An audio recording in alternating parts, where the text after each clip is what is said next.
We start from here. What is PHP? PHP is a server-side scripting language. You may have thought that PHP was a programming language. In fact, it is not. Then what is the difference between scripting language and programming language? A script only runs in response to an event. It also usually runs a set of instructions by working down the page from the start to the end. It has little or no user interaction after that initial event. Then it launches, follows its instructions from top to bottom, and then quits until another action launches the script again.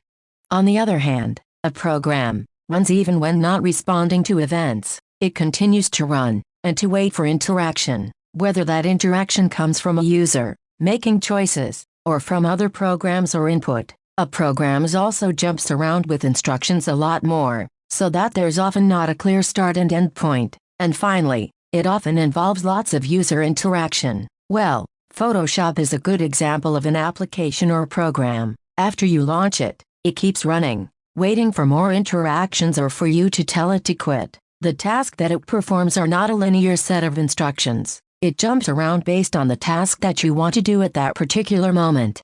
Now, what does it mean when we say PHP is server-side? When we talk about server-side and its opposite, client-side, what we're talking about is where the code does its work. Does the code run on our web server, which is server-side, or on the user's computer, which is client-side? The client-side, when we're working with web pages, is the user's browser. As a contrast, JavaScript is an example of another popular scripting language, but JavaScript is a client-side scripting language. JavaScript code is sent to the user's browser and then it does its work there. PHP code is never sent to the user. It runs entirely on the web server, and the results of the code is what's sent to the user's browser. That's an important difference. Because PHP runs on a web server, that means it generally can't run on its own. We'll need to have a running web server in order to use PHP. PHP code does not need to be compiled. It's executed by the web server exactly as it's written. Other programming languages, such as C or Java, require the code to be compiled or translated into another form before it can be used. We'll be able to just write our PHP, put it where our web server can find it, and then we can load up the web page and see the results. PHP is designed for use with HTML. It can be embedded in our HTML, and we can use it to generate HTML. In the end, PHP is going to return HTML to the browser.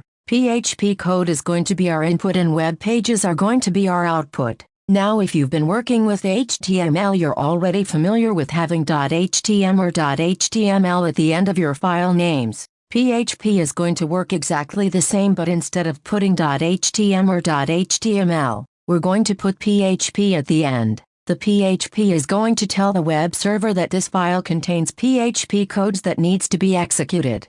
PHP is going to provide more flexibility than HTML does. HTML pages are static by their nature, so all visitors to a web page see that same page all the time. A PHP lets us create dynamic pages, and page content can change based on conditions, such as interactions with the user, or data stored in a database. You can think of PHP as turbocharging your HTML. PHP syntax is going to be very similar to C, Java, and Perl. Now that we know what PHP is, now we'll talk about the history of PHP. Version 1 of PHP was written by Rasmus Erdorf in 1994, with a set of CGI binaries in the C programming language that he wrote to replace a set of Perl scripts that he'd been using to maintain his personal home page. Version 2 was a more formalized version that he put out in 1995. This version improved the original version and also combined it with code that would interpret data submitted by web forms. This was the first public release of PHP. At the beginning, PHP is an abbreviation for Personal Homepage Tools, as in PHP Tools, and that's because that was its primary purpose, was helping him maintain his personal homepage.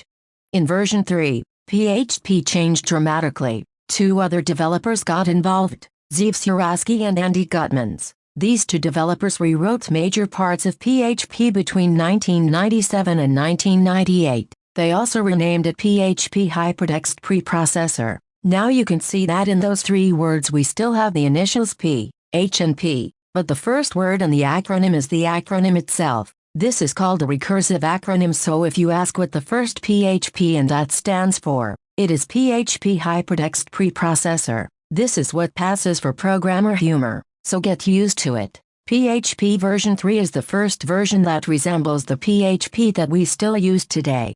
In version 4, PHP changed significantly once again. Sir Andy Gutmans had formed a new company called Zend, and Zend rewrote the core of PHP. This is a big update that made PHP very full-featured, partly in response to the fact that it had become so popular. Their goal was to make the code more modular and to allow it to work better with other people's code. They released it in May of 2000, and the core code is referred to as the Zend engine.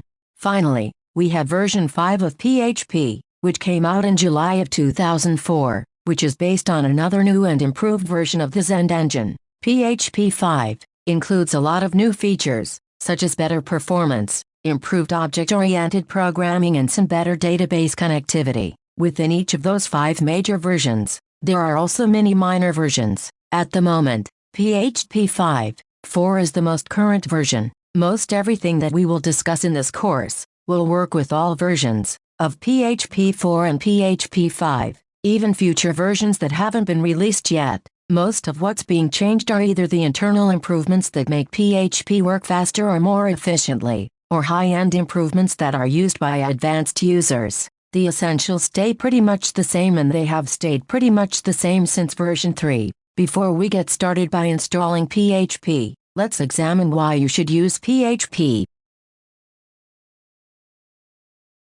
Why you would want to use PHP over other web technologies. There are many reasons to use PHP. This first is obviously that you've discovered the limits of HTML and now you need something more. PHP is also open source and free software. What is open source? Well, open source means the source code's available for everyone to study, to use, or to modify. Any developer can create an improvement to the way PHP works, and submit it for consideration. And it's free software, which means that you can download and use it without paying a penny. There's nothing to purchase, no licensing fees, no royalty fees. PHP also cross-platform to develop, to deploy and to use. That means we can put PHP on a Windows server, on a Mac server, or on a Linux server, and run the same PHP code with no problems or any differences. And if you remember, we're going to send the results of our PHP code to the user's browser's HTML,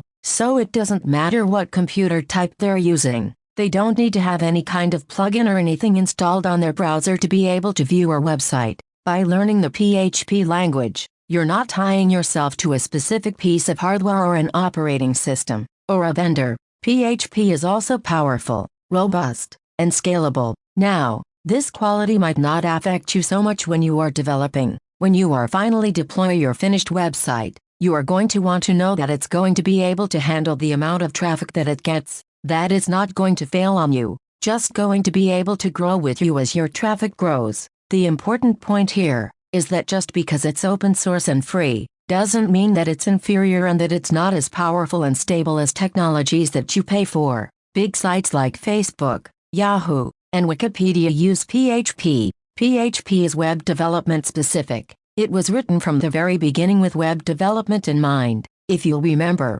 version 1 was written to help someone maintain their personal website, so the functions in PHP are going to be designed for web usage, and you don't have to learn a much larger, more comprehensive language that's full of lots of features that you won't need during web development. PHP is also fully object-oriented since version 5. Object-oriented programming won't come up while we're learning the essentials, but it's nice to know that the language that you're about to dedicate yourself to learning has some advanced features that you can take advantage of as your skills continue to progress. PHP has great documentation in many languages. If you go to php.net, that's the main web page for PHP, and you go to docs.php, you'll see some of this documentation. Let's take a look now.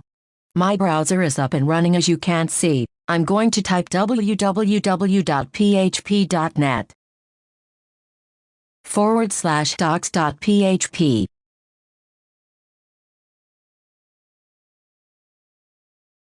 And you'll see here that I have documentation in a lot of different languages. I'm going to go ahead and choose English. You'll see that it comes up and it gives me a table of contents for all of the different things, the basic syntax, variables, constants, everything I might want to know. I can look up here in the reference. You'll also see that at the top, there's a search bar where we can search for things. So let's do a search for our first one here. We're going to search explode and then hit return, and you'll see that it's going to pop up and give me a definition of explode. Explode, split a string by string, and it's going to go ahead and give me some examples, and some best practices to follow. If you go all the way down here, you'll see that there's user-contributed notes, and this is a great resource. This is where the developer community can actually input feedback, provide helpful hints, tips, tricks, even bits of code that they've written that might help you out. So you definitely want to become familiar with this resource and use it. And that brings us to the last reason why PHP is a great language to learn, which is that it has a large active developer community. Over 20 million websites use PHP. In terms of popularity, PHP is always among the top 10 of all programming and scripting languages, and consistently, one of the top 3 for web development. And that large active developer community has also already created some great examples of PHP applications that you may have already come across, like WordPress, Drupal, Joomla, Magento, Expression Engine, MediaWiki. These are all free tools that you can download that can help you to create websites like blogs or bulletin boards. By learning PHP, you're going to be able to work with those tools more efficiently and even customize them for your specific needs. Now that we are comfortable with the choice to choose PHP for our website, let's get an overview of how we get PHP installed. We do this in Next Movie.